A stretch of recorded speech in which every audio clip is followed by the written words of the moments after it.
DNA test results stared back at me, and I couldn't catch my breath. This is impossible, I muttered to myself. Everything I had believed for 60 years was a lie. I knew I was adopted, but the real story was much darker, and this dark secret was about to knock on the door of the people I thought were my family. My name is Eleanor Mitchell, and at 82 years old, I thought I had seen everything life could throw at me. I've outlived my husband, Frank, raised 3 wonderful children, and spoiled 7 grandchildren. My life in Springfield had been peaceful, predictable even, until my youngest grandson, Tyler, gave me one of those DNA testing kits for my birthday. "Grandma, it'll be fun to see where your ancestors came from," he had said with such excitement. I didn't have the heart to tell him I already knew I was adopted. My parents, well, the people I called Mom and Dad my whole life, had told me when I was 18. They said they couldn't have children of their own, so they adopted me when I was just 6 months old from a poor family who couldn't afford another mouth to feed.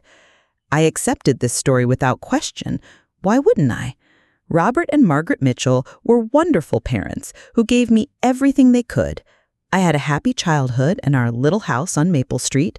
Dad worked at the steel factory, and Mom was a seamstress. We weren't rich, but we had enough. When the DNA test arrived in the mail, I let it sit on my kitchen counter for 3 weeks. What was the point? I knew I was adopted. But Tyler kept calling to check if I had done it yet. So one Wednesday morning, I finally spat into that little tube and mailed it off. 6 weeks later, I received an email saying my results were ready. I clicked the link, expecting to see a breakdown of European countries, maybe some Irish or German heritage. Instead, there was a notification that I had a close DNA match with someone named Patricia Williams. According to the test, she was likely my first cousin. I had never heard of Patricia Williams in my life. My hands were shaking as I clicked on her profile. She had left her email address for contacts. Without thinking too much about it, I wrote a short message explaining who I was and asking if she might know anything about my birth family. 3 days later, I received a reply that changed everything. "Eleanor, I never thought I'd find you. Your mother was my Aunt Catherine. She didn't give you up for adoption. You were taken from the hospital when you were just 2 days old. The family searched for years, but the police never found you. This will come as a shock, but Catherine is still alive. She's 102 years old and in a nursing home in Burlington. She never stopped hoping you would be found someday." I read that email at least 20 times, my heart pounding harder with each reading. Taken? Not given up willingly? That couldn't be right. My parents wouldn't have. They couldn't have. But a voice inside me whispered, what if they did? That night I couldn't sleep. I tossed and turned thinking about the woman who had given birth to me, Catherine, still alive at 102, having spent a century wondering what happened to her baby girl. And my parents, the people who raised me, had they known? Had they been part of this? The thought made me sick to my stomach. The next morning, I called my oldest daughter, Sarah. "Mom, are you okay? You sound terrible," she said when she answered the phone. "I need to tell you something important," I replied, my voice barely above a whisper. "Can you come over today?" What I didn't tell her was that I had already booked a bus ticket to Burlington. In 3 days, I would meet the mother I never knew I had. But first, I needed to find out if there was any evidence in my childhood home that could explain how I had come to live with the Mitchells. The truth was waiting to be discovered, and I was terrified of what I might find. Because if my beloved parents had stolen me, then who was I really? And what did that make the last 82 years of my life? Sarah arrived at my house around noon, her face tense with worry. She's so much like her father. The same furrowed brow when she's concerned, the same gentle eyes. I made us tea, my hands still shaking slightly as I poured hot water into the cups.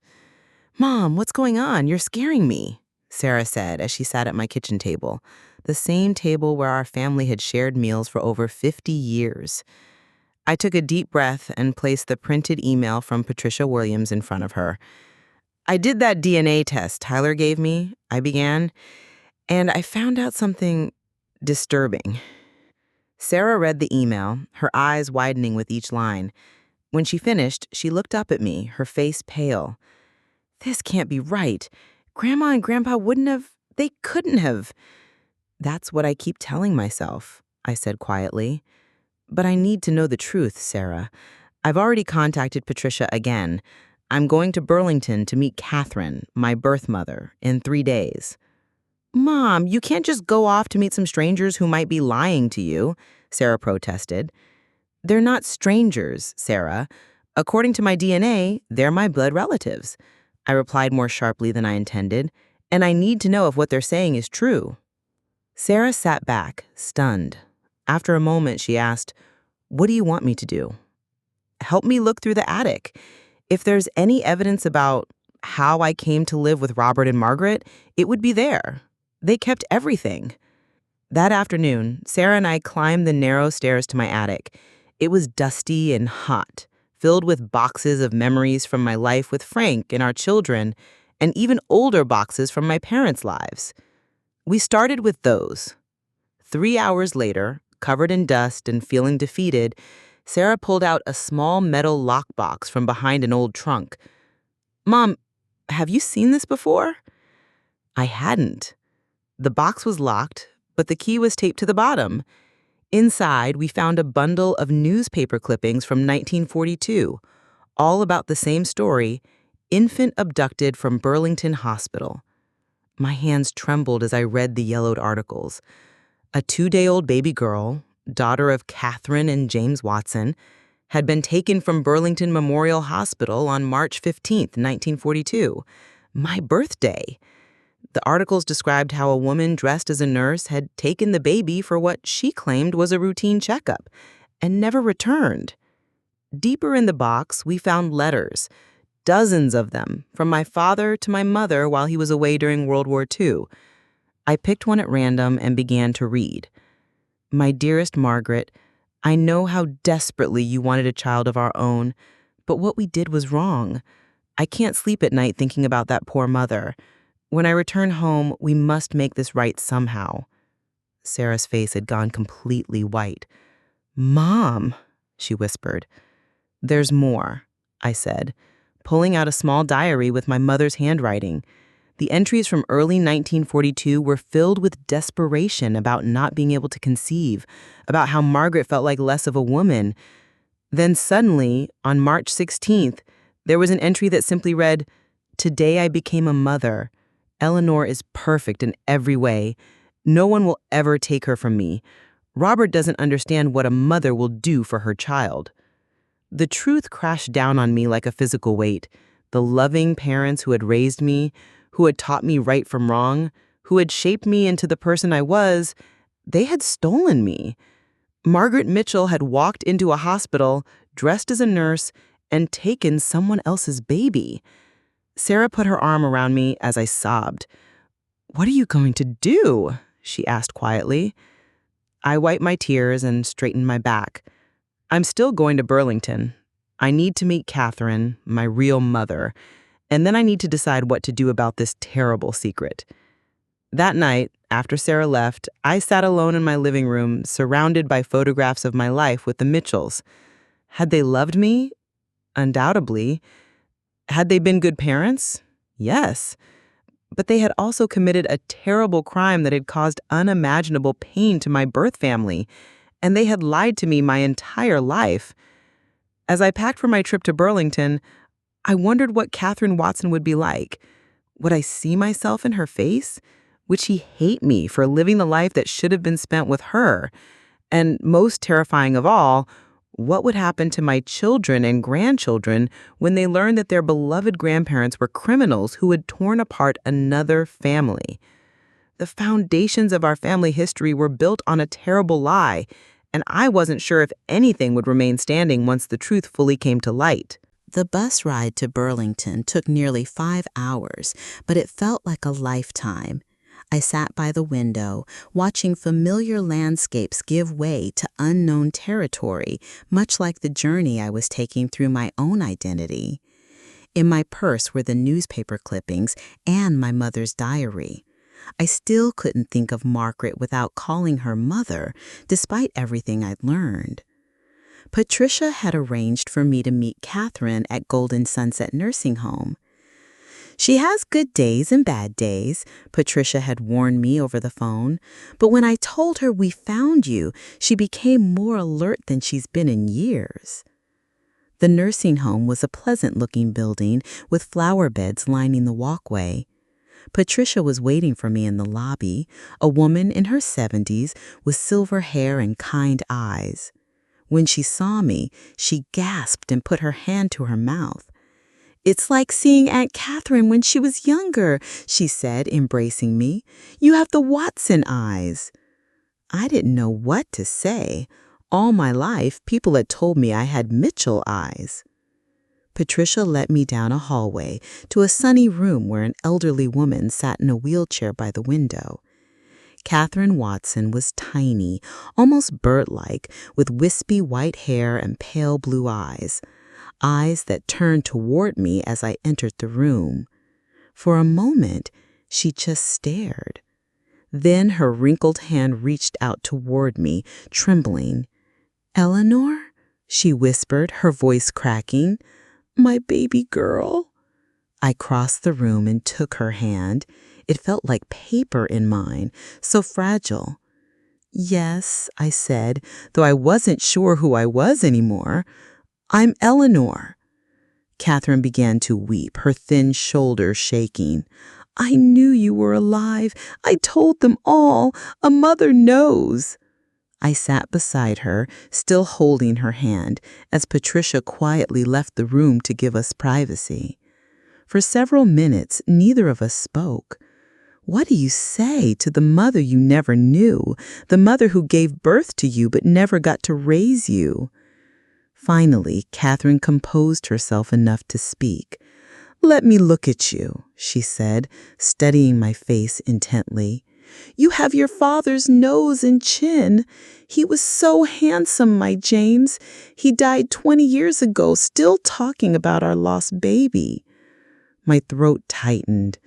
"I'm so sorry for what you went through," I managed to say. Catherine shook her head. "It wasn't your fault, child. It was that woman, the one who took you. The police never found her." She hesitated, then asked gently, Were they good to you, the people who raised you?" The question pierced my heart. How could I tell this fragile woman that her baby had been raised by her kidnappers, that they had been loving parents who had committed an unforgivable crime? "Yes," I said finally, "they were good people who made a terrible choice." And then, because I couldn't bear to lie to her after she had spent a lifetime searching for the truth, I added, "I found evidence that they were the ones who took me from the hospital." Catherine's eyes widened, and for a moment I feared I had made a terrible mistake in telling her. But then she reached out and touched my cheek. "You found your way back," she whispered. "That's all that matters now." We spent the next few hours talking. Catherine told me about my birth father, James, a kind man who had worked as a history teacher. She told me about my older brother, David, who had died in Vietnam, and my younger sister, Ruth, Patricia's mother, who had passed away 5 years ago. She showed me photographs she kept by her bedside, my family, my blood, my history that had been stolen from me. When it was time for me to leave, Catherine held on to my hand. "Will you come back?" she asked, vulnerability written across her face. "Yes," I promised. "I'll come back soon." That night in my hotel room, I called Sarah. "How did it go?" she asked anxiously. "She's my mother," I said simply. I can see myself in her face. "What are you going to do now?" Sarah's voice was small, worried. It was the question that had been haunting me since I'd discovered the truth. What was I going to do with this knowledge? Should I go to the police, report a kidnapping that happened 82 years ago? Should I tell my children and grandchildren that their heritage was built on a crime? I don't know yet, I admitted, but I need to tell the rest of the family.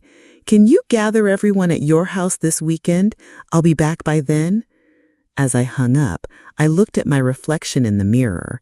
For the first time, I saw features that didn't belong to the Mitchells. The shape of my eyes, the line of my jaw.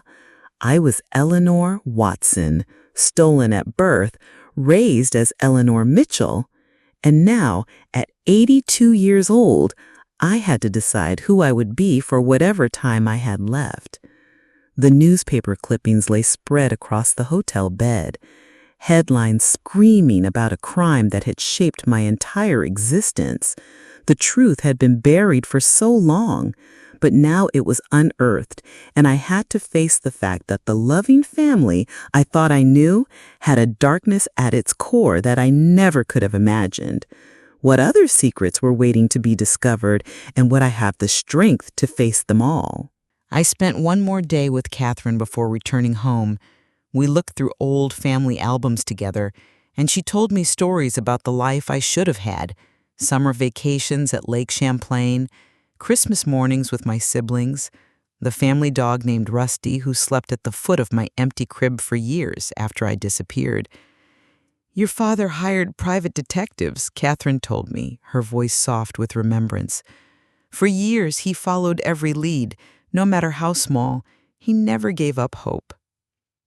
The thought of my birth father searching for me while I grew up just a few hours away, completely unaware, was almost too painful to bear. Before I left, Catherine pressed something into my hand, a small silver locket. "This was supposed to be your christening gift," she said. "I've kept it all these years, hoping someday I could give it to you." Inside the locket was a tiny black and white photograph of Catherine and James, looking young and happy, with "For our Eleanor" engraved on the opposite side. I fastened it around my neck, feeling the weight of it against my heart. The drive back home was filled with conflicting emotions. Part of me was furious with Robert and Margaret Mitchell for what they had done, not just to Catherine and James, but to me. They had robbed me of my true heritage, my siblings, my entire identity. But another part remembered the bedtime stories, the bandaged knees, the proud smiles at my graduation. How could the people who had shown me such love have committed such a terrible act? When I arrived home, I found Sarah waiting for me. "Everyone's coming on Sunday," she said, hugging me tightly. "Mom, are you sure about this? It's going to change everything." It already has changed everything, just for me so far, but they deserve to know the truth too. Over the next 2 days, I went through old photo albums and boxes of mementos, seeing everything through new eyes. In one album, I found a picture of Margaret holding me as a baby, her face radiant with joy. On the back, in her handwriting, "My miracle, Eleanor, 3 months old." I had been stolen, not miraculous. Another woman's heart had been broken to make Margaret's whole. Sunday came too quickly. By 3 o'clock, my family had gathered at Sarah's house, my son Michael and his wife Linda, my youngest daughter Rebecca and her husband Tom, and all 7 of my grandchildren. Only Tyler, who was away at college, was missing. They sat in Sarah's living room looking concerned and confused.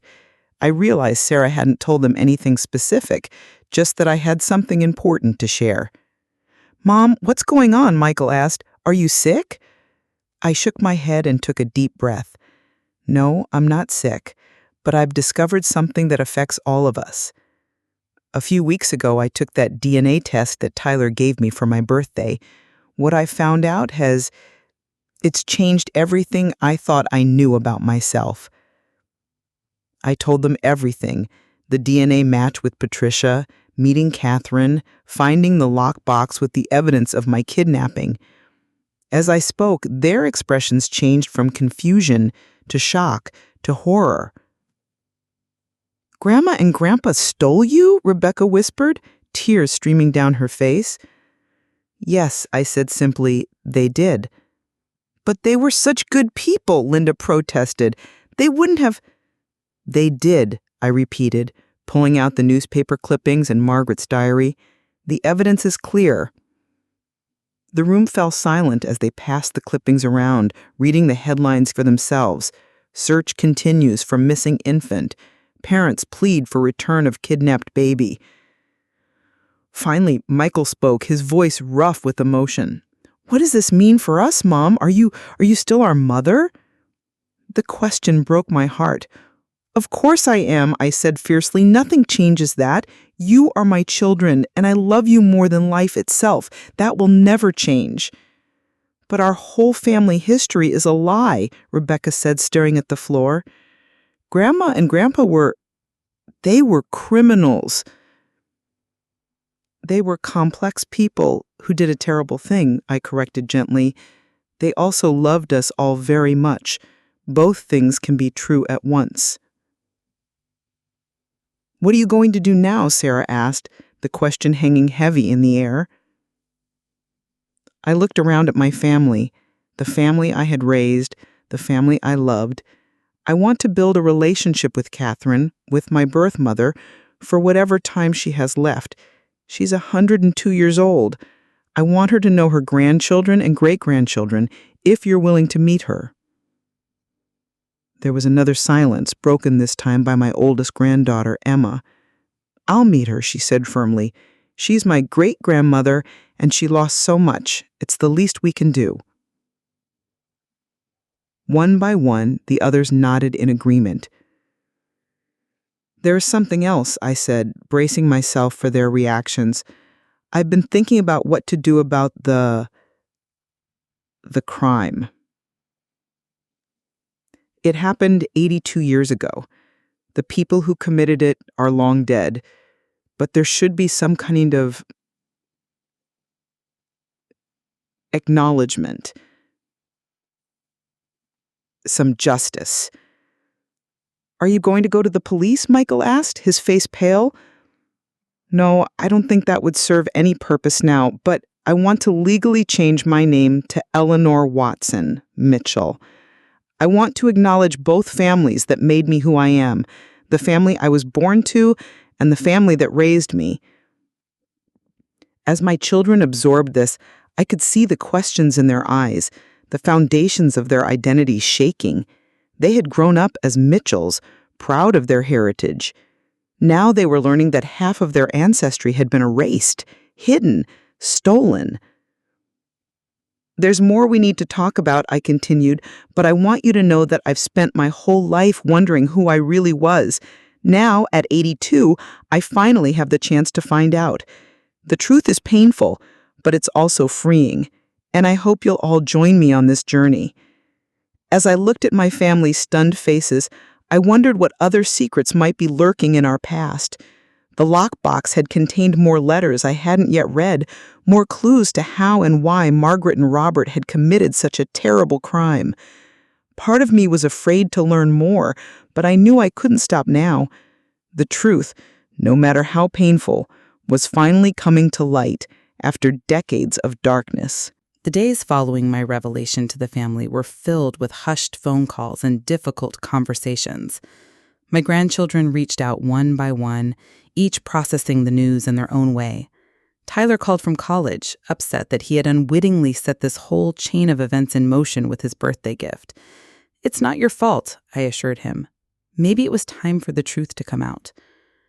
A week after our family meeting, I returned to the attic, determined to go through the lockbox more thoroughly. Sarah insisted on coming with me, saying I shouldn't face this alone. The remaining letters between Robert and Margaret during the war revealed a heartbreaking story.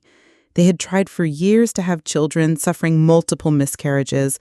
Margaret had become increasingly desperate, falling into deep depression. Robert's letters showed growing concern for her mental state. Then I found a letter from March 1942 that made my blood run cold. My dearest Margaret, I received your telegram about our new daughter Eleanor with both joy and terrible fear. You say you found her, that she was meant to be ours, but your words frighten me. What have you done, Margaret? Please tell me you haven't done something that cannot be undone. I'm thousands of miles away and cannot help if you've gotten yourself into trouble. Sarah read over my shoulder, her hand covering her mouth. He didn't know, she whispered, at least not at first. We kept reading. In subsequent letters, apparently, Margaret convinced Robert that they had adopted me legally through a private arrangement, but he remained suspicious. After the war, when he returned home, he must have learned the truth but chose to keep the secret to protect his wife and the child they were raising, me. The most disturbing document was a newspaper clipping from 1949, 7 years after my kidnapping. It detailed the arrest of a woman in a neighboring town for attempting to take a baby from a hospital. The article mentioned that the woman, Helen Carter, had suffered from mental illness after being unable to have children of her own. "Do you think Mom knew this woman?" Sarah asked. "That maybe she wasn't alone in what she did?" "I don't know," I admitted, "but I'm starting to think Margaret might have been more troubled than anyone realized." At the bottom of the box, we found a small notebook, Robert's private journal. The entries were sporadic, but one from 1960 stood out. "Eleanor turned 18 today. Margaret wanted to tell her she was adopted, but not the whole truth." I agreed. What good would it do now to tell her what really happened? The Watsons have moved on with their lives, as have we. Opening that wound would only cause more pain. Eleanor is our daughter in every way that matters. The past should stay buried. I closed the journal, feeling a strange mix of emotions. Robert knew the truth but chose to protect Margaret, and perhaps me as well, by keeping the secret. Was that an act of love or cowardice? "What are you thinking, Mom?" Sarah asked quietly. "I'm thinking about choices, about how one terrible choice can echo through generations." The next day I called Catherine's nursing home. Patricia answered and told me that Catherine had been asking for me. "She's having a good day today. She remembered everything about your visit and has been telling everyone about finding her long-lost daughter." I promised to visit again soon, but first I had one more painful task to complete. I needed to visit my parents' graves. The cemetery was peaceful that afternoon, birds singing in the trees above the rows of headstones. I found the familiar marker easily. Robert Mitchell, 1916, 1988, and Margaret Mitchell, 1918, 1992, beloved parents. I stood there for a long time, the breeze rustling through my gray hair, uncertain what I felt. Anger, yes. Betrayal, absolutely. But also gratitude for the love they had shown me, confused and misguided as it might have been. "You should have told me the truth," I finally said aloud to their headstone. "You owed me that much." As I turned to leave, I noticed an elderly man watching me from a few rows away. He approached slowly, leaning on a cane. "Excuse me," he said hesitantly. "Are you Eleanor Mitchell?" I nodded, wary of the stranger. "I thought so. You look just like your mother. Your real mother, Catherine Watson." He held out a trembling hand. "I'm Harold Peterson. I was a police officer in Burlington when you were taken. I worked on your case for years." My heart began to pound. "You knew about me?" He nodded sadly. "It was the case that haunted me my whole career. We came close to finding you once, you know. In 1946, we got a tip about a couple with a little girl who matched the age and description, but when we investigated, they produced adoption papers. They seemed legitimate at the time." "Forged papers," I whispered. "Almost certainly," he agreed. "But we didn't have the resources back then to verify them properly. And the little girl, you, seemed happy and well cared for." He hesitated, then added, "I've often wondered if we did the right thing, not pushing harder. Your birth parents never gave up hope."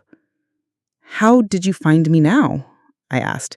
He admitted, "I live in the retirement community near the cemetery. I recognized you from old photographs the Watsons provided during the investigation. You have Catherine's profile." We talked for nearly an hour, Harold filling in pieces of the investigation I hadn't known about. As we parted, he said something that stayed with me.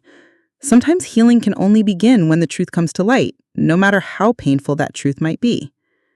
That evening, as I sat in my quiet house looking at photographs of both my families, the Mitchells who raised me and the Watsons who lost me, I realized Harold was right. The truth was painful, but keeping it hidden had caused its own kind of damage. I picked up the phone and called Michael. "I'd like to arrange a trip to Burlington," I said when he answered. "I want to take everyone to meet Catherine, your grandmother, your real grandmother." "Are you sure, Mom?" he asked, concern in his voice. "Yes," I said firmly. "It's time we all face the truth together. We can't change the past, but we can choose how we move forward from here." As I hung up, I looked at the two family photographs side by side, the family I was born to and the family I had known all my life. The faces blurred together through my tears, and I wondered what other revelations might be waiting for us all. The lockbox had revealed so much, but something told me there were still pieces of this puzzle missing, darker secrets that might shake the foundations of everything I thought I knew about my stolen life. Arranging for the entire family to visit Burlington proved challenging. Between work schedules, school commitments, and the logistics of traveling with young children, it took us nearly 3 weeks to coordinate. During that time, I spoke with Catherine on the phone almost daily, our conversations growing more comfortable as we began to know each other. "Did you ever remarry?" I asked her one evening. "After James passed away?" There was a slight pause before she answered. "No, dear. James was the only man for me. We had 52 good years together, despite our heartbreak." "Tell me about him," I said, hungry for details about the father I never knew. "He was the kindest man I ever met," Catherine said, her voice warming with memories. "A history teacher who could make the past come alive with his stories.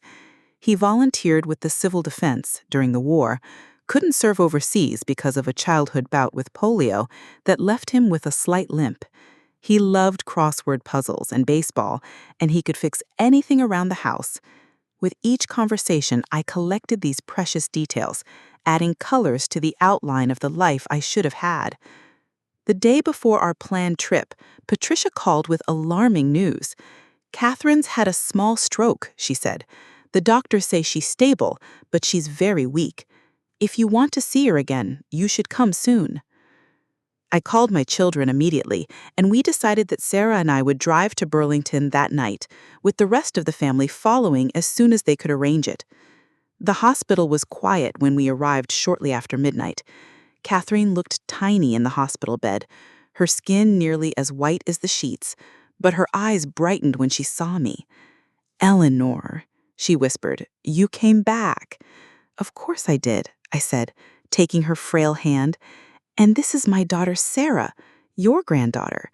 Catherine's eyes filled with tears as Sarah stepped forward.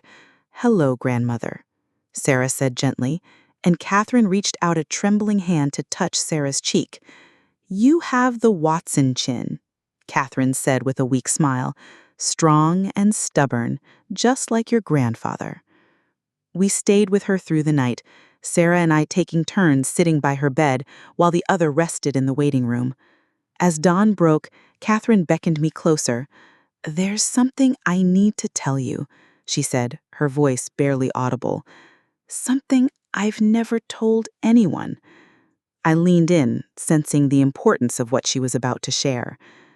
"The day you were taken," Catherine began, "there was a nurse who helped deliver you. Her name was Judith. She was different from the other nurses, more attentive, almost obsessive about you.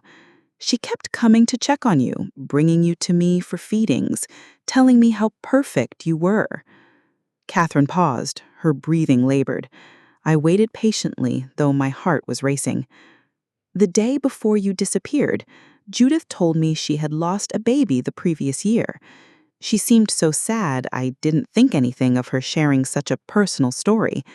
But later, after you were taken, when the police were investigating, they said the woman who took you was wearing a nurse's uniform. I always wondered." "You think it was Judith?" I asked her, stunned by this new information. Catherine nodded weakly.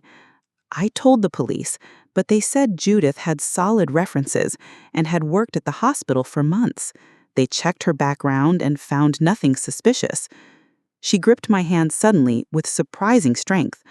"But I always felt in my heart it was her. A mother knows these things." "Did you ever find out Judith's last name?" I asked, my mind racing. "Carter," Catherine replied. Judith Carter. The name hit me like a physical blow. Hellman Carter, the woman mentioned in the newspaper clipping who had been arrested for attempting to take another baby. Could she have been related to Judith, or was it a coincidence? Before I could ask more questions, Catherine's eyes drifted closed, and she fell into an exhausted sleep. I sat beside her, holding her hand and trying to process this new piece of the puzzle. When Sarah returned, I told her what Catherine had shared. "Carter," Sarah repeated. "Mom, that's the same last name as the woman in the newspaper article we found, the one who tried to take another baby." "I know," I said quietly. "And there's something else. Margaret's maiden name was Carter." Sarah stared at me, her face draining of color. "Are you saying that Grandma might have been related to this Judith person? That she might have been involved in your kidnapping somehow?" "I don't know," I admitted, "but it's a connection we can't ignore." When Catherine woke a few hours later, she was weaker, but insisted on continuing our conversation. "Did you ever learn anything about the people who raised you?" she asked hesitantly. I nodded, choosing my words carefully to avoid upsetting her. "Their names were Robert and Margaret Mitchell. They told me I was adopted when I turned 18, but they never mentioned that I had been taken." Catherine was quiet for a moment. "Margaret," she repeated. "Was she a nurse?" "No," I said. "She was a seamstress. She worked from home most of my childhood. It's just," she frowned, struggling to remember. "After you disappeared, one of the hospital volunteers mentioned seeing a woman named Margaret visiting the maternity ward several times, though she wasn't a patient or staff member. The police investigated, but they couldn't find any connection." My hands began to tremble. "Catherine, Margaret's maiden name was Carter. Did Judith Carter have any relatives named Margaret?" Catherine's eyes widened. "Judith mentioned a sister once. I don't remember her name, but..." She trailed off, looking troubled. "Could they have worked together to take you?" It was a possibility I hadn't considered, that my kidnapping might have involved not just Margaret, but her sister as well. The thought made me feel ill. By the next morning, Michael had arrived with his family, and Rebecca was on her way. Catherine rallied a bit, clearly energized by meeting more of her long-lost family. She particularly bonded with Emma, my oldest granddaughter, who sat by her bed for hours recording Catherine's stories on her phone for the family archive. As our extended family gathered in and around Catherine's hospital room, I slipped away to make a phone call.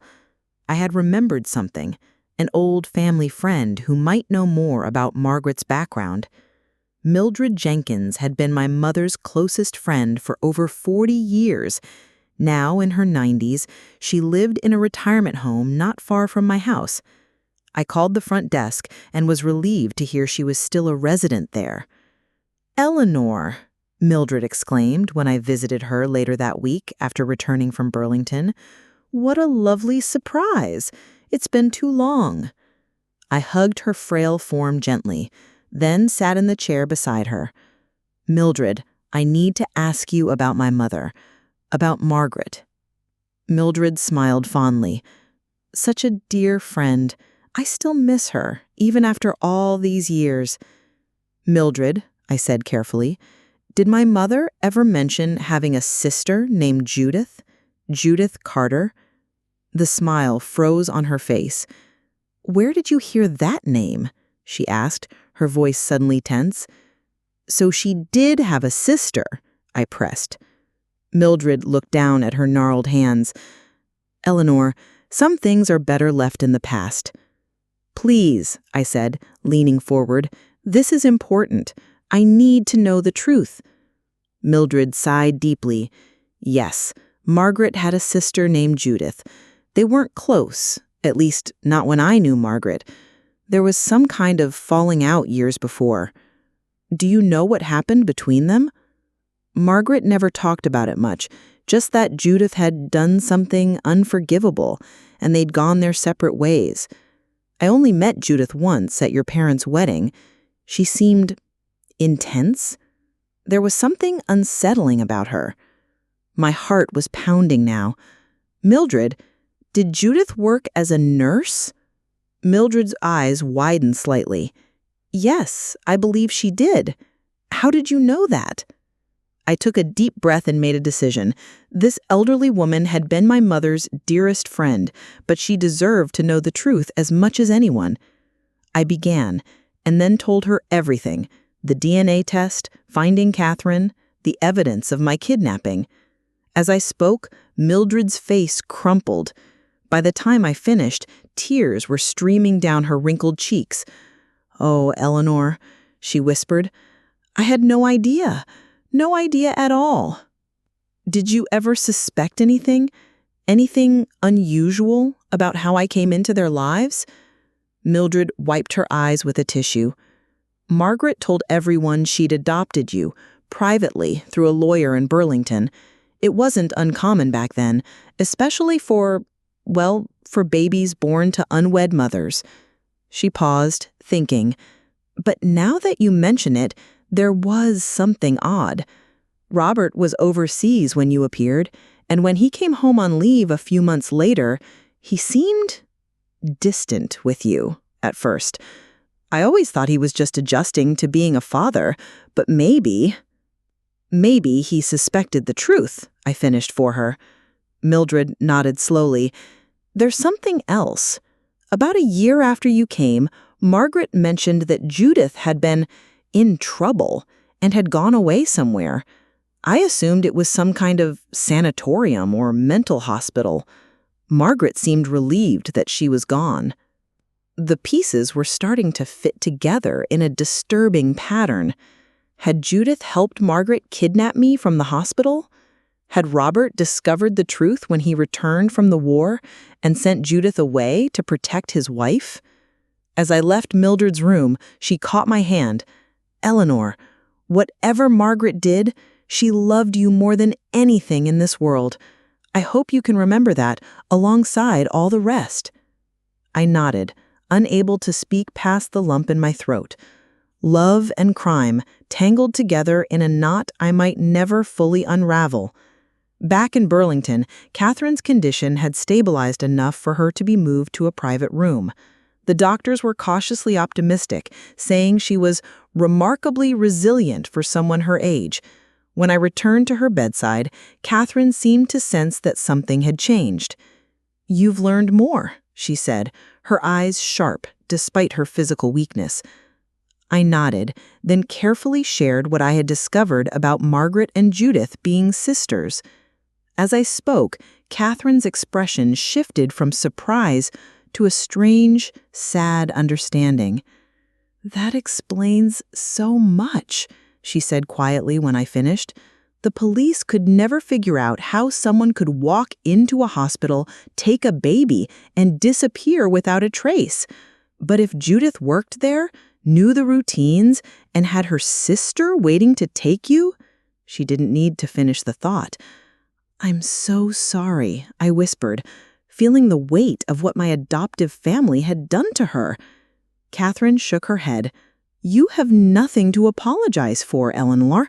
You were an innocent baby, and now you're here with me, after all these years. That's what matters now." That evening, as my extended family gathered in Catherine's hospital room, sharing stories and building new connections, I found myself watching from a corner, struck by the strange miracle of it all. Here were two families, separated by a terrible crime, now coming together through love and forgiveness. Michael approached me, following my gaze.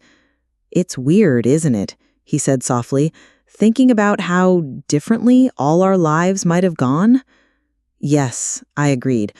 "One moment, one decision, changed everything, not just for me, but for all of you too." "Do you regret finding out the truth?" he asked. I thought about it carefully. "No," I said finally. "It's painful, but it's real, and there's still more to discover, I think." As if to confirm my words, Sarah appeared beside us, her expression troubled. "Mom, I've been doing some research," she said in a low voice. I found something about Judith Carter. She was arrested in 1950 for attempting to kidnap another baby from a different hospital. She was committed to a state psychiatric facility. The same woman from the newspaper clipping, I murmured. Sarah nodded. But here's the strange part. She was released in 1955, and after that, there's no record of her. It's like she disappeared. I glanced over at Catherine, now holding my youngest granddaughter on her lap, her face alight with joy despite her frailty. Or maybe, I said slowly, she didn't disappear. Maybe she changed her name and started a new life. That thought sent a chill through me. What other secrets were still hiding in the shadows of my past? And how many more lives had been affected by the actions of the Carter sisters all those years ago? After Catherine was released from the hospital, we moved her temporarily to a rehabilitation facility closer to my home in Springfield.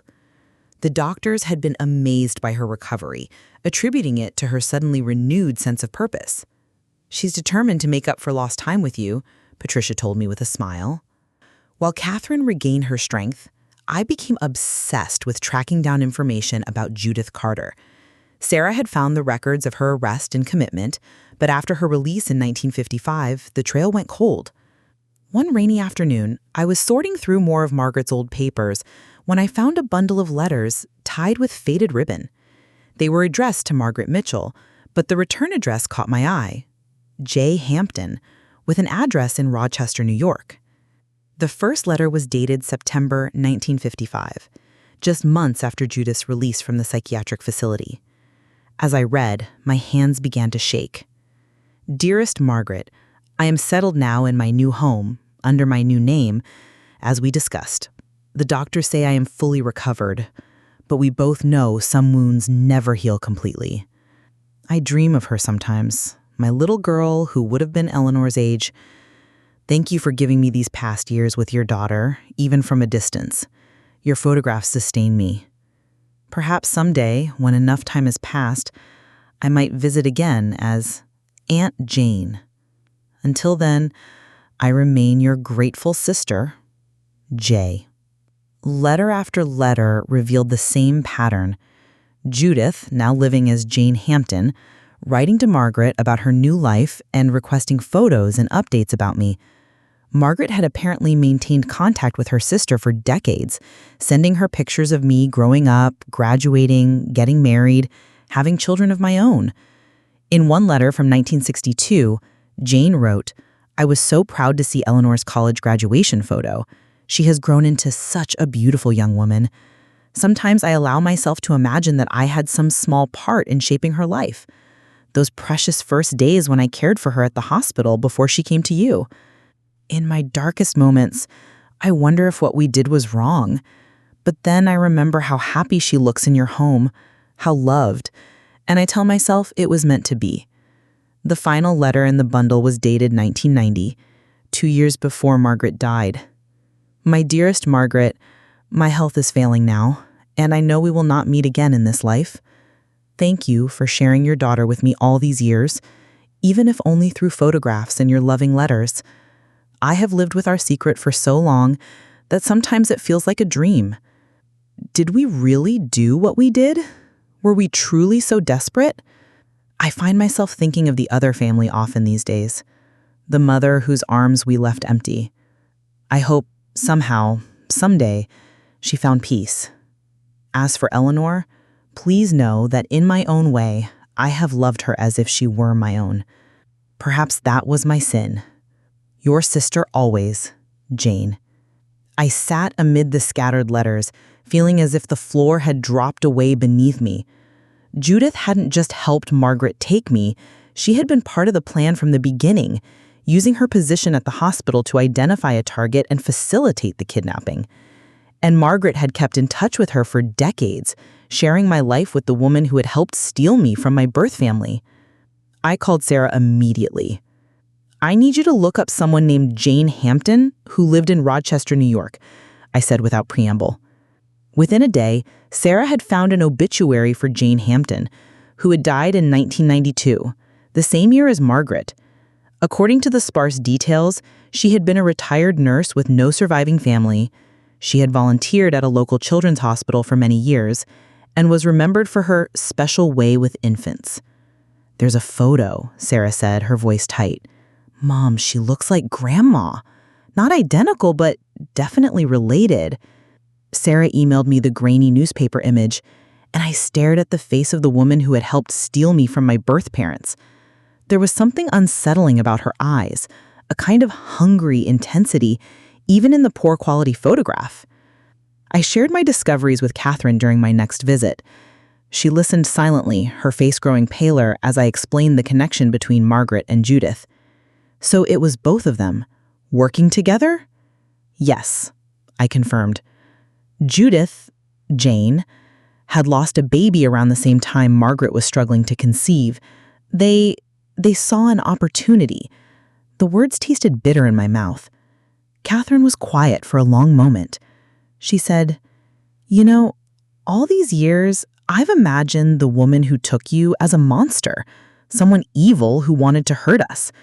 But this," she gestured to the letters I had brought, "this was desperation, terrible, selfish desperation, but not malice."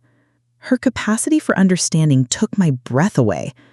After all she had suffered, Catherine could still see the humanity in the women who had caused her such pain. "Does it change how you feel?" I asked hesitantly. "Knowing why they did it?" Catherine reached for my hand. "It doesn't change what they took from me, from us. But yes, somehow it helps to know they weren't simply cruel. They were broken women who made an unforgivable choice." She sighed. "In a strange way, I'm grateful they at least gave you a loving home, even if it was built on a terrible lie." That evening, as I drove home, I found myself thinking about the women who had shaped my life. Catherine, who had given birth to me but lost the chance to raise me. Margaret, who had raised me but obtained me through a criminal act. And Judith, who had facilitated it all and then watched my life from a distance. When I arrived home, there was an unexpected visitor waiting on my porch. Harold Peterson, the former police officer I had met at the cemetery. "I hope you don't mind me stopping by," he said, looking apologetic. "I've been thinking about our conversation, and there's something I think you should know." I invited him in and made tea while he gathered his thoughts. "After we met," Harold began, "I went through some of my old case notes that I kept after retirement. There was something about your case that always bothered me, something that never made it into the official reports." I sat forward, my heart racing. "What was it?" About 6 months after you disappeared, we got a call from a woman who claimed to know where you were. She gave very specific details about the birthmark on your shoulder, something only hospital staff or your parents would have known about. She said you were with a couple named Mitchell in Springfield. "You investigated them," I said, remembering what he had told me at the cemetery. Harold nodded. "We did. They produced adoption papers that seemed legitimate. The baby, you, appeared well cared for. And critically, you didn't have the birthmark the caller had described." I frowned. "But I do have a birthmark on my shoulder. I've had it all my life." Harold looked troubled. "That's what I remembered too. But when we checked, there was no birthmark. I always thought it was strange. But without that key identifying feature, and with the seemingly legitimate adoption papers, we had no grounds to pursue it further." "They must have covered it somehow," I murmured. "Makeup, perhaps." "That's what I think now," Harold agreed. "But there's something else. The woman who called, she didn't leave her name, but one of the officers thought he recognized her voice. He said she sounded like a nurse who had recently left the hospital. Judith Carter," I finished for him. Harold looked surprised. "Yes, that was the name. How did you know?" I told him what I had discovered about Judith and Margaret being sisters, and about the letters I had found. As I spoke, Harold's expression grew increasingly troubled. "So Judith helped her sister take you, then later had second thoughts and tried to tip us off," he said slowly. "But when we investigated, Margaret had hidden your birthmark and presented forged papers that were convincing enough to throw us off the trail. And Judith didn't push it further," I added. "Maybe she was afraid of implicating herself, or maybe Margaret convinced her to stay quiet." Harold shook his head sadly. "I'm sorry, Eleanor. We should have dug deeper. If we had, you might have been reunited with your real family decades ago. You did what you could with the information you had," I said, though part of me couldn't help wondering how different my life might have been if the police had discovered the truth back then. As Harold left, he turned back at the door. "You know, in all my years on the force, yours was the case that haunted me the most. I'm glad you found your way back to the truth, even if it took a lifetime." That night, I couldn't sleep. I kept thinking about the moment when the police had come to investigate, when they had examined me for the birthmark that might have returned me to my rightful family. Had I been sleeping? Too young to understand what was happening? Or had I been awake, perhaps even smiling at the officers who didn't recognize the deception taking place before their eyes? And what about Judith's attempt to alert the authorities? Had it been genuine remorse, or something more complicated? Jealousy of her sister, perhaps? Or a momentary crisis of conscience that she later abandoned? The questions swirled in my mind, pieces of a puzzle that would never be completely solved. But one thing was becoming increasingly clear. The story of my life was far more complex than a simple kidnapping. It was a tangled web of grief, desperation, love, and betrayal that had affected generations of two families. As dawn broke, I made a decision. It was time to bring everyone together, not just my children and grandchildren, but Patricia and the extended Watson family as well. It was time to acknowledge all the branches of my complicated family tree and to begin the process of healing the wounds that had festered for over 80 decades. The truth of my stolen life was still emerging from the shadows, but for the first time, I felt ready to face whatever other revelations might be waiting, because no matter how painful the truth might be, it was infinitely preferable to the comfortable lies I had lived with for so long. Planning a gathering of my two families, the Mitchells and the Watsons, proved even more challenging than I had anticipated.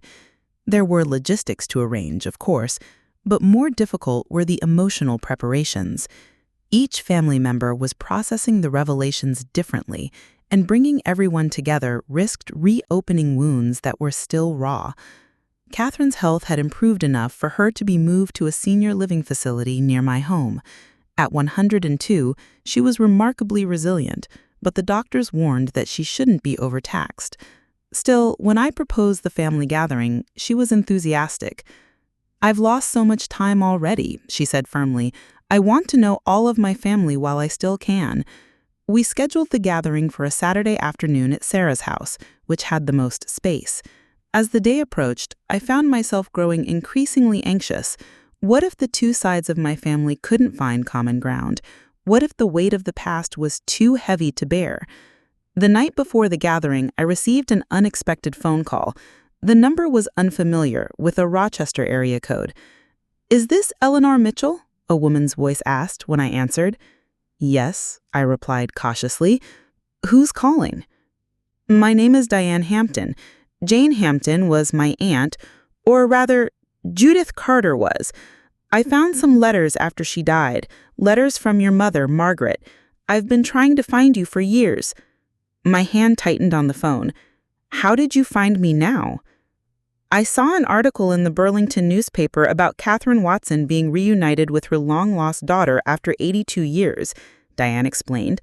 "The moment I saw your name, I knew you were the Eleanor from Aunt Judith's letters." My mind was racing. I thought, Judith didn't have any family. She and my father were estranged. He never approved of many things she did. But she was my godmother, and after she died, I was the one who cleaned out her apartment. That's when I found the letters and realized what she had been involved in. "Why are you contacting me now?" I asked, struggling to keep my voice steady. There was a pause. Before Diane answered, "Because Aunt Judith left something for you, a letter, to be given to you if you ever discovered the truth, and a journal.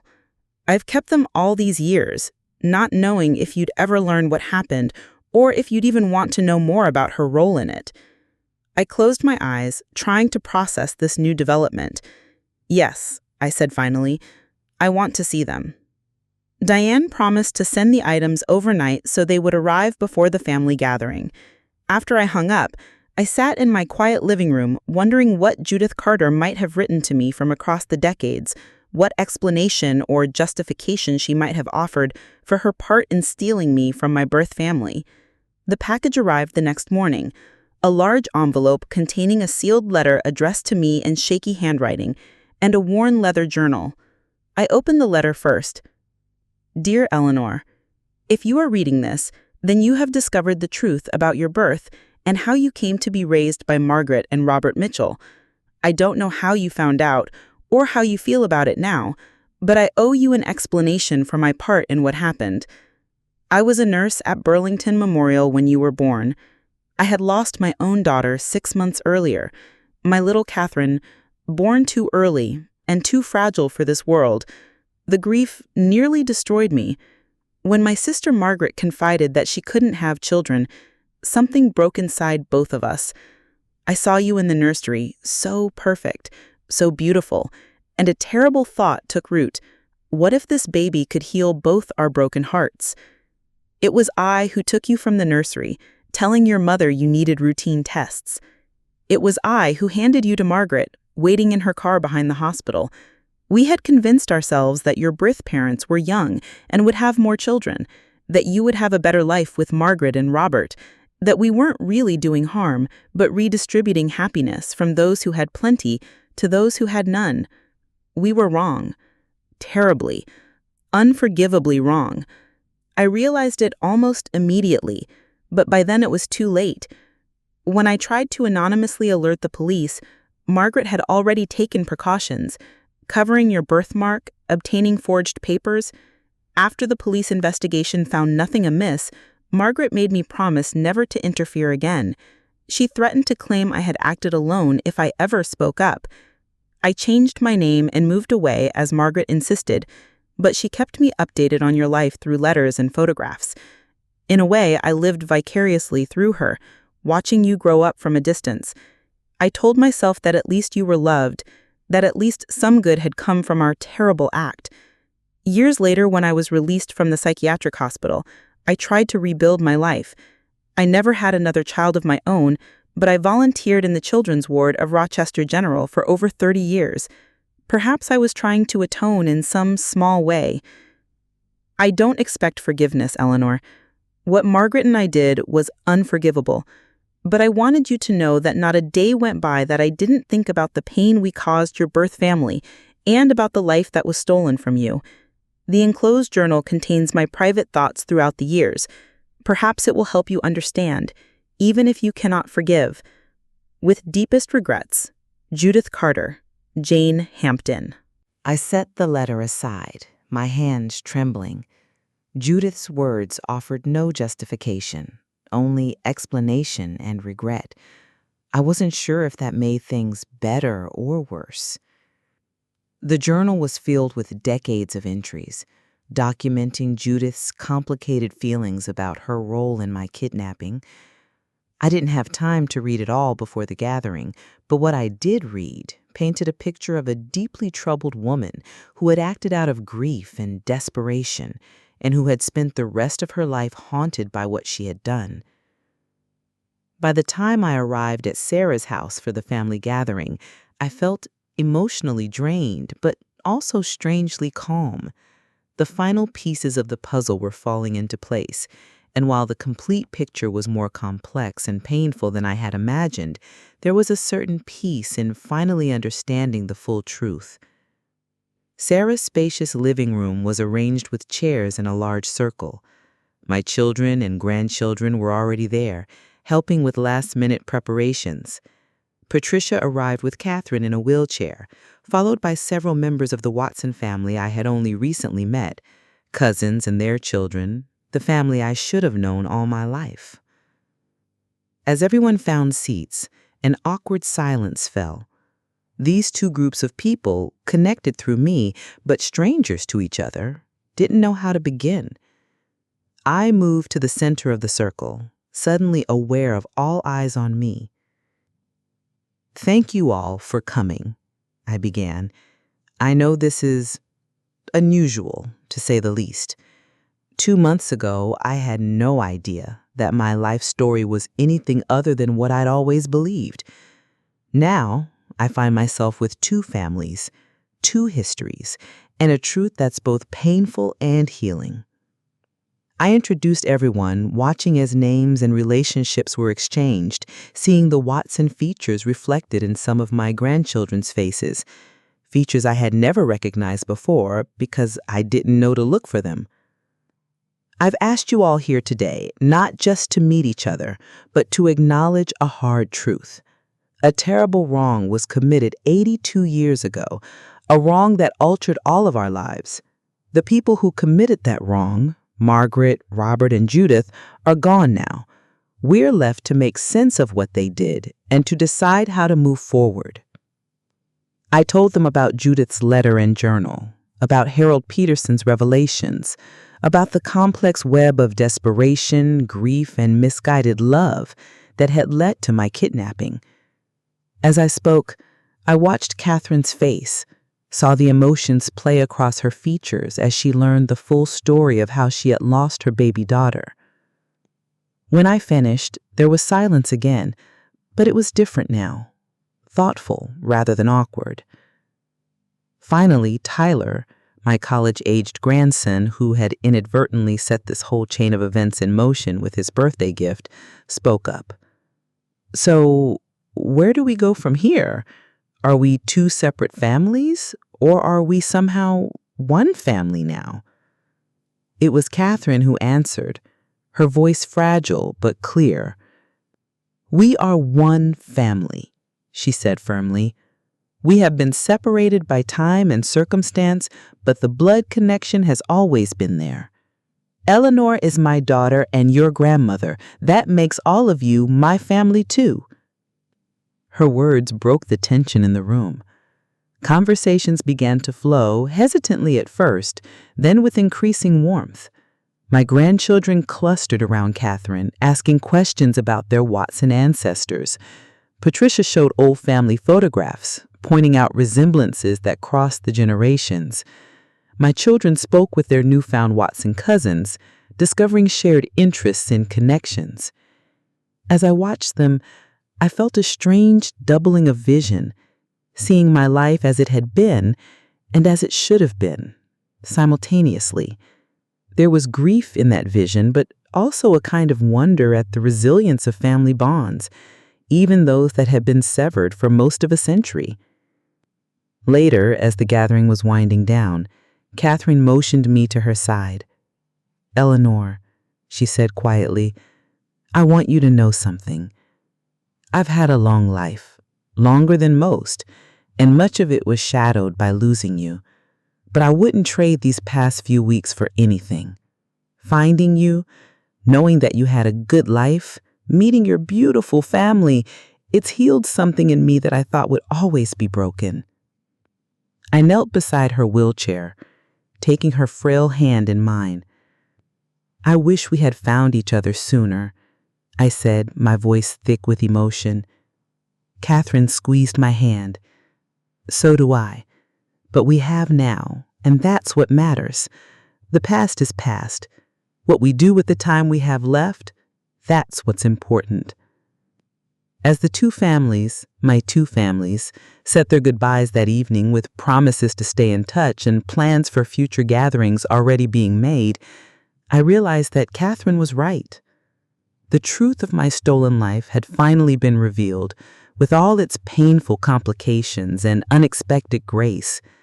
What mattered now was how we chose to move forward, not as victims of a long-ago crime, but as a family united by blood and by love, however belatedly discovered.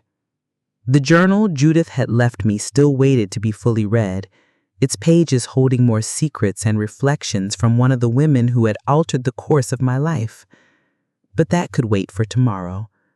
Today was for beginning again, for building new connections on the foundation of truth, however painful that truth might be.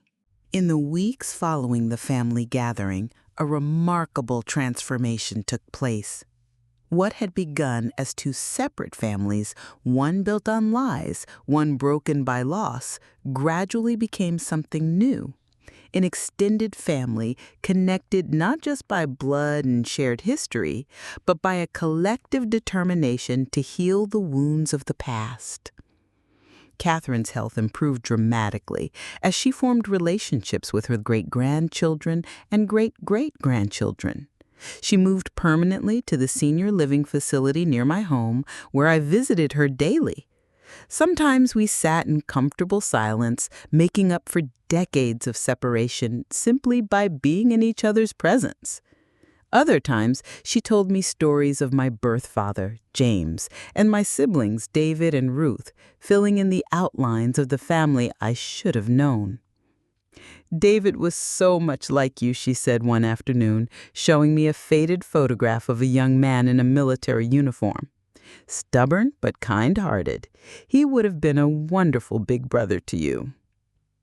"Tell me about the day I was born," I asked, hungry for details of my earliest beginnings. Catherine's eyes took on a faraway look.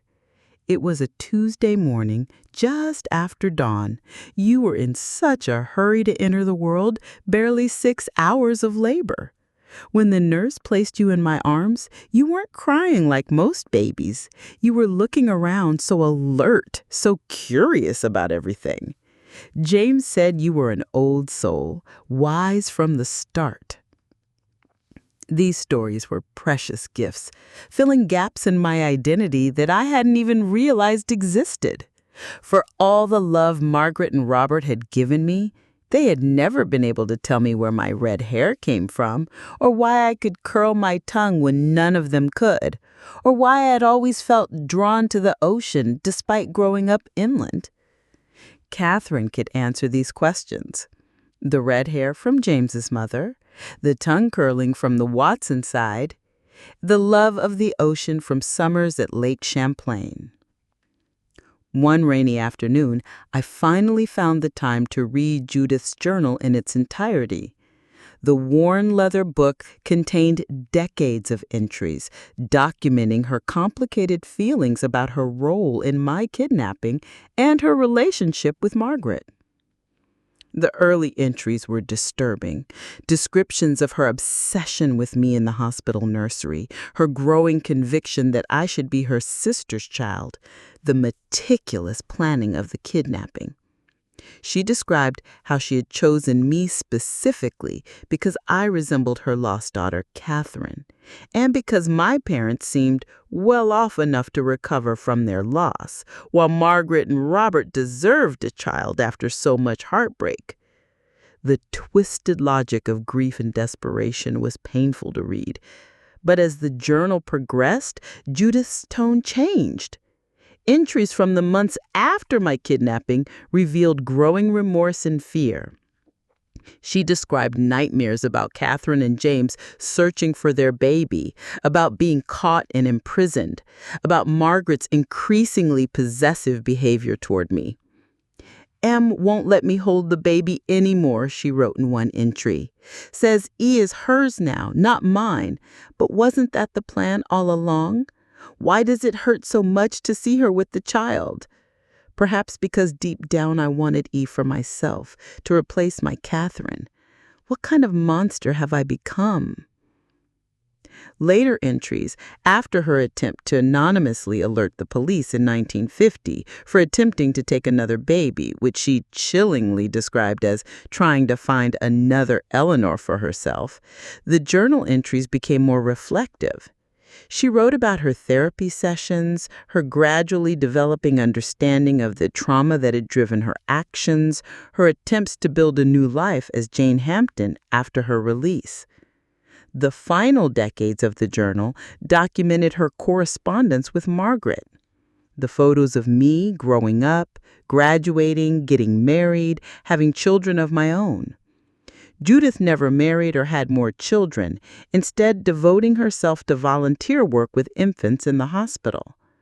Her final entry, dated just weeks before her death, read, "I saw another photo today. Eleanor with her youngest grandchild. 5 generations of a family that began with a terrible crime. I've spent my life wondering if there could ever be redemption for what Margaret and I did. Perhaps the only redemption is in the love that has flowed through that family despite its poison roots. If Eleanor ever discovers the truth, I hope she can understand that her life, with all its love and joy, was built on the deepest despair of 3 broken women, her birth mother who lost her, and the 2 sisters whose actions caused that loss. One act of selfish desperation, rippling through decades, touching so many lives. I am sorry, Eleanor. I am sorry, Catherine. Words that can never be enough, but they're all I have to offer now." I closed the journal, my cheeks wet with tears. The full weight of the tragedy struck me anew. Not just the crime against Catherine and James, but the twisted pain that had driven Margaret and Judith. 3 women, each broken in their own way, their lives forever connected through me.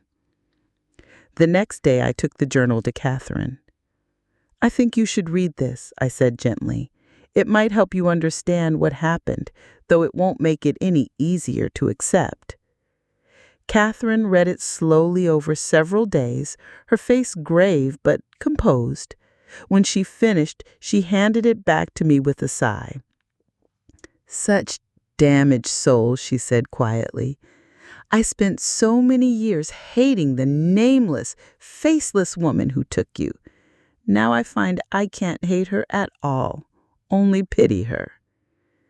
"How can you be so forgiving?" I asked, amazed by her grace. Catherine smiled sadly. "At my age, dear, you learn that hatred only poisons the one who carries it. Margaret and Judith did a terrible thing, but they also gave you a loving home. And now, against all odds, you've come back to me. What would be the point of hatred now?"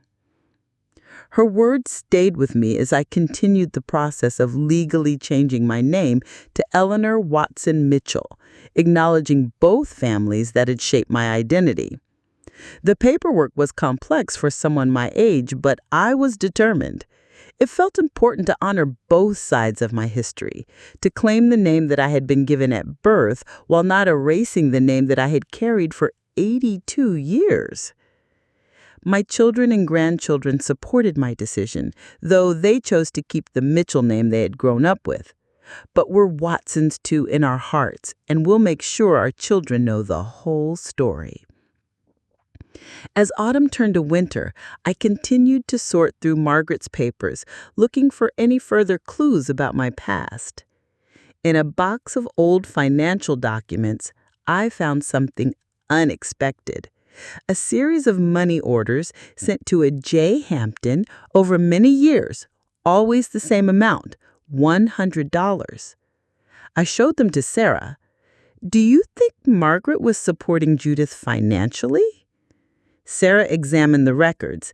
"It looks that way. For decades, actually. But why? Judith had her nursing career." The answer came from an unexpected source. Mildred Jenkins, my mother's old friend, had been thinking about our conversation and called me with a new detail she had remembered. Margaret once mentioned that Judith had been taken care of after some trouble with the hospital where she worked, Mildred told me. I didn't think much of it at the time, but now I wonder if she lost her nursing license after what happened with you. It made a certain sense. If Judith had been forced to leave nursing, either due to suspicion about my kidnapping or because of her mental health issues, she would have needed financial support. The money orders suggested that Margaret had provided that support, perhaps out of guilt, perhaps out of sisterly obligation, perhaps to ensure Judith's continued silence. Just one more strand in the complex web of obligation, guilt, and dependency that had bound the two sisters together in their terrible secret. As Christmas approached, my extended family planned a holiday gathering that would include both Mitchells and Watsons. Catherine was excited about experiencing a family Christmas again after so many years of quiet holidays in the nursing home. "We always had such wonderful Christmases when you were a baby," she told me as we decorated her room with a small tree. "James would dress up as Santa Claus, even though you were too young to understand. He said he wanted to practice for when you were older." Her voice caught slightly. "He kept doing it, every year, even after we knew you weren't coming back. He said that wherever you were, he wanted to be Santa for you, even if only in spirit." The thought of my birth father, a man I had never known, maintaining that ritual year after year in the hope that somehow the universe would connect us, brought tears to my eyes. The Christmas gathering was a bittersweet affair, joyful in the new connections being formed, poignant in the awareness of all the years lost. Catherine sat in a place of honor, surrounded by her newly discovered family, accepting gifts and hugs from great-grandchildren and great-great-grandchildren she had never expected to meet. At one point, Tyler approached her with a small package. "I found this at a vintage jewelry store," he said shyly. "It reminded me of the locket you gave Grandma Eleanor." Catherine opened the box to find a silver locket similar to the one she had given me, but larger. Inside was a tiny compartment designed to hold multiple small photographs. "I thought maybe we could put pictures of everyone in it," Tyler explained. "All the family members you missed knowing all these years." Catherine's eyes filled with tears as she embraced him. "What a thoughtful young man you are," she said. "Yes, I would like that very much." Over the following weeks, Tyler collected small photographs of every family member, my children and grandchildren, their spouses, the newest babies, and carefully fitted them into the locket. When it was complete, Catherine wore it every day, often touching it absently as she talked, as if reassuring herself that her expanded family was real. As winter deepened, Catherine's health began to decline again. The doctors weren't concerned at first. At 102, she naturally had good days and bad days, but by February, it was clear that she was growing weaker. "I'm not afraid," she told me one snowy afternoon as we sat together in her room. "I've had a long life, longer than most, and these last few months with you and your family have been a gift I never expected." I held her hand, noticing how thin and papery her skin had become. "I wish we'd had more time," I said softly. Catherine smiled. "We've had exactly the time we were meant to have, Eleanor. And when I see James and David and Ruth again, I'll have so much to tell them about you and the wonderful family you've raised." One evening in early March, I received a call from the nursing staff. Catherine had taken a turn for the worse and was asking for me. I rushed to her bedside, finding her conscious, but very weak, her breathing labored. "Eleanor," she whispered when she saw me. "My baby girl." I took her hand, blinking back tears. "I'm here, Mother." "I wanted to tell you." She paused, gathering strength. "I've been thinking about Margaret and Judith, about what they did." I leaned closer to hear her faint voice. "They stole you from me," Catherine continued. They took away our chance to be mother and daughter in the normal way, but they couldn't steal the connection between us. All those years, I felt it. I knew you were out there somewhere, and somehow, against all odds, you found your way back to me. Through a birthday gift from my grandson, a random DNA test. Catherine squeezed my hand weakly. Not random, Eleanor. Meant to be. Some bonds can't be broken, not even by time or distance or terrible acts. The bond between mother and child is one of those. 3 days later, Catherine slipped away peacefully in her sleep, her silver locket clasped in her hand. She was 103 years old. The funeral was attended by both sides of my family, Mitchells and Watsons, together united in grief and in celebration of a remarkable woman who had never given up hope of finding her lost child. As I stood at her graveside, I felt a profound sense of completion. Catherine had lived long enough to know that I had found my way back to meet her grandchildren and great-grandchildren, to close the circle that had been broken 82 years earlier. After the service, Patricia approached me with a small box. "Catherine wanted you to have this," she said, handing it to me. "She made arrangements before she died." Inside was a delicate gold ring with a small pearl. "It was her mother's and her grandmother's before that," Patricia explained. "She would have given it to you on your 18th birthday if I hadn't been taken," I finished softly. Patricia nodded. "She wanted you to have it now, and for it to be passed down to your daughters and granddaughters. She said it was important for the Watson family legacy to continue through you." I slipped the ring onto my finger, feeling the weight of generations. My mother, my grandmother, my great-grandmother, women I had never known but whose blood ran in my veins. The ring connected me to a lineage I had only recently discovered, but that had always been mine. That evening, as my immediate family gathered at my house after the funeral, Sarah brought out a bottle of fine whiskey that had been Catherine's favorite. She said, "A toast," raising her glass.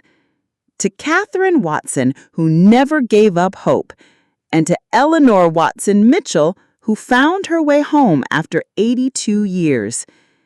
And to family," Michael added, "however complicated, however broken, however reunited." As we clinked our glasses together, I felt a sense of peace washing over me. The truth of my stolen life had been fully revealed, with all its pain and complexity. But from that revelation had come healing, connection, and a kind of redemption that none of us could have imagined. I had been Eleanor Mitchell for 82 years and Eleanor Watson Mitchell for only a few months. But now, as I looked around at the faces of my family, all my family, I knew that I was finally, truly, completely myself. What mysteries remained about my past no longer seemed so important. What mattered was the future, the continuation of both family lines through my children and grandchildren and great-grandchildren, carrying forward the legacy of the Watsons and the Mitchells, two families joined by one stolen child who had, in the end, found her way back to where she belonged. Spring arrived with a sense of renewal, bright flowers pushing through the soil as if mirroring my own late-life rebirth.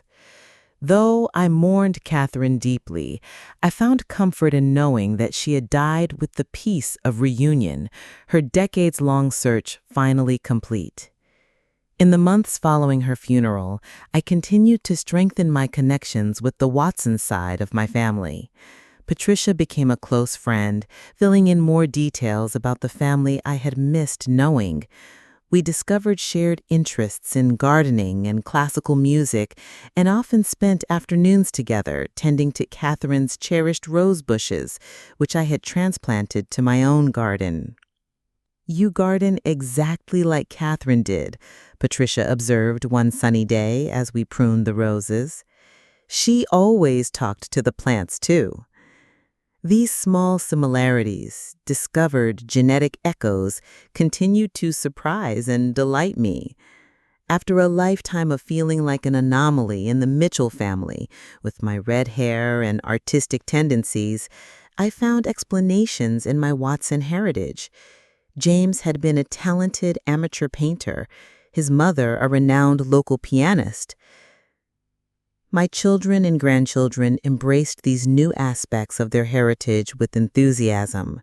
Emma, always interested in genealogy, began compiling a comprehensive family tree that included both Mitchell and Watson branches.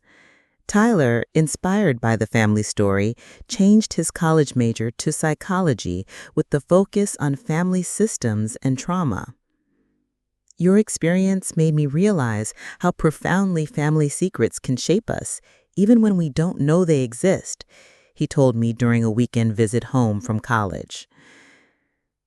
One rainy afternoon in late April, I received an unexpected visitor. Harold Peterson, the former police officer who had investigated my kidnapping as a young man. "I hope I'm not intruding," he said as I welcomed him into my living room. "I heard about Catherine's passing and wanted to offer my condolences." "Thank you," I said, touched by his thoughtfulness. "Would you like some tea?" As we sat together, Harold revealed the reason for his visit. "I've been thinking about your case.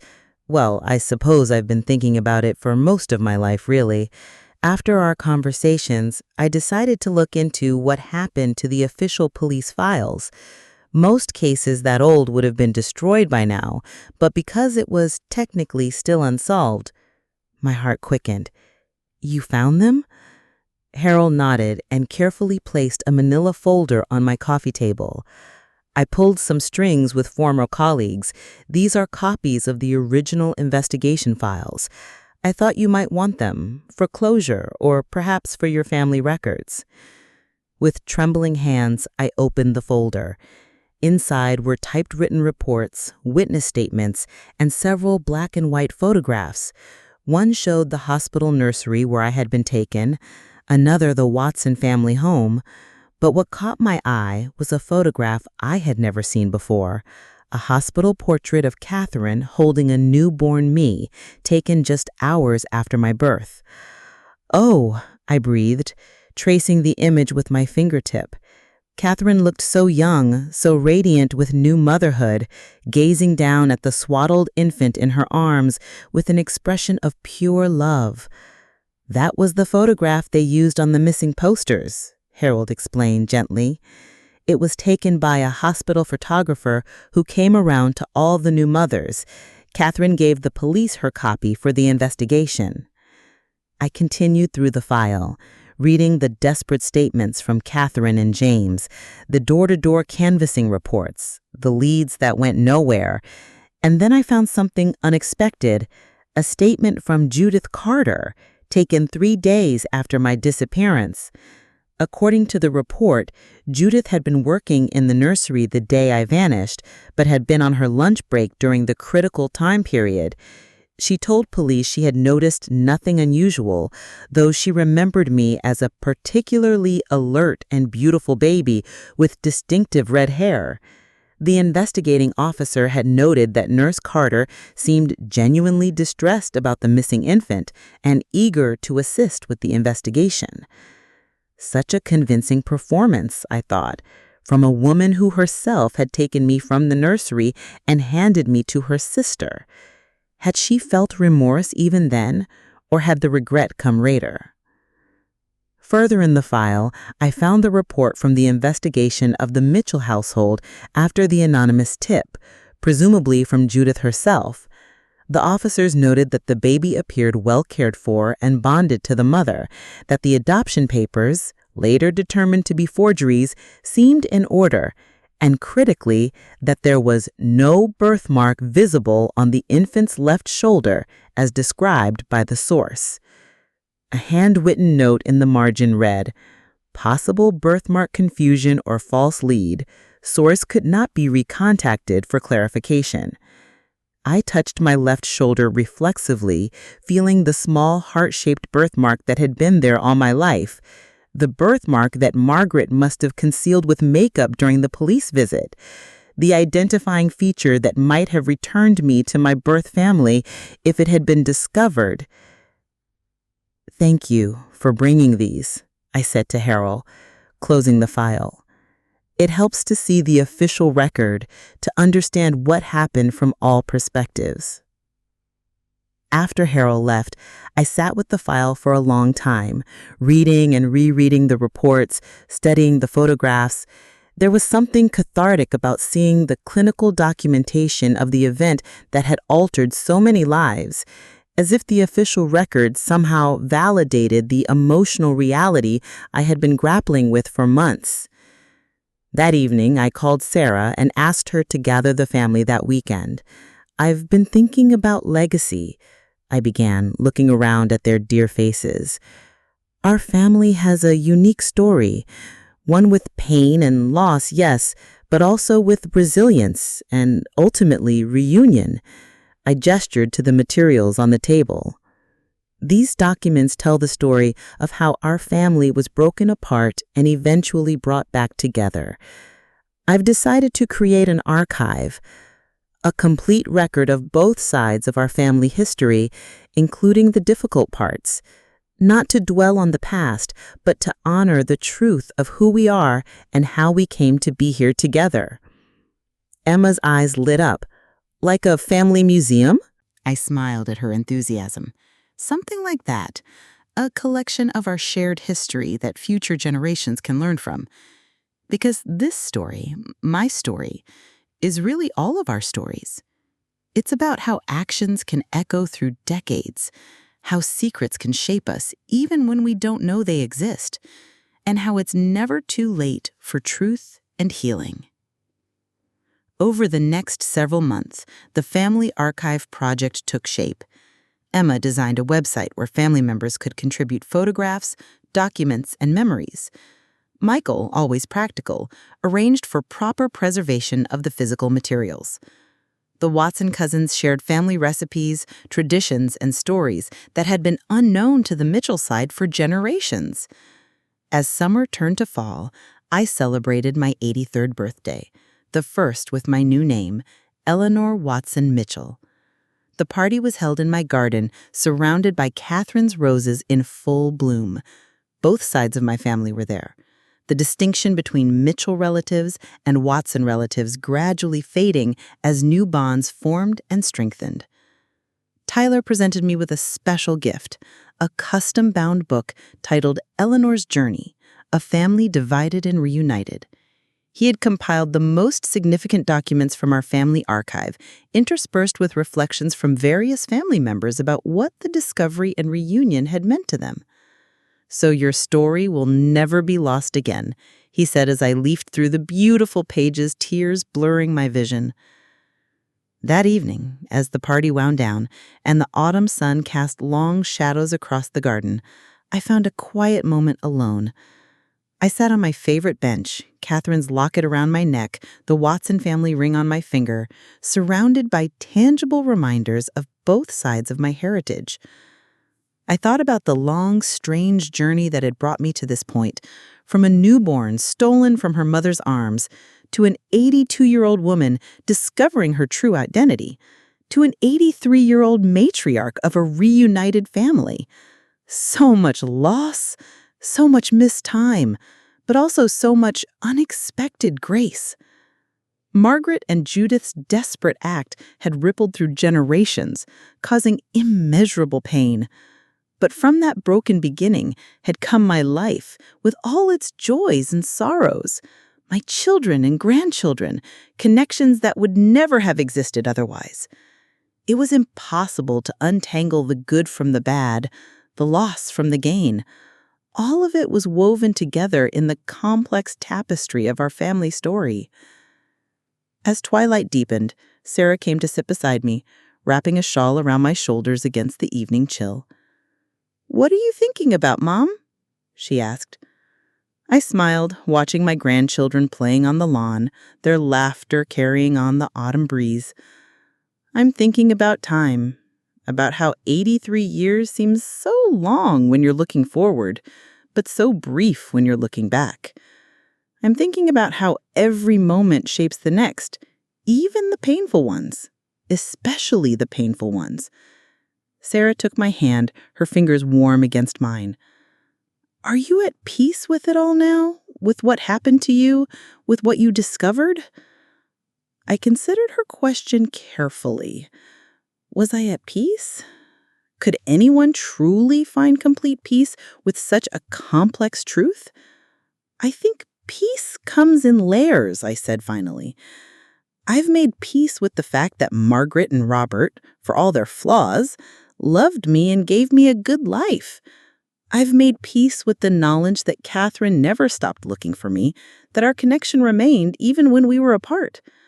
I've made peace with the fact that I'll never have all the answers, that some aspects of what happened will always remain mysterious."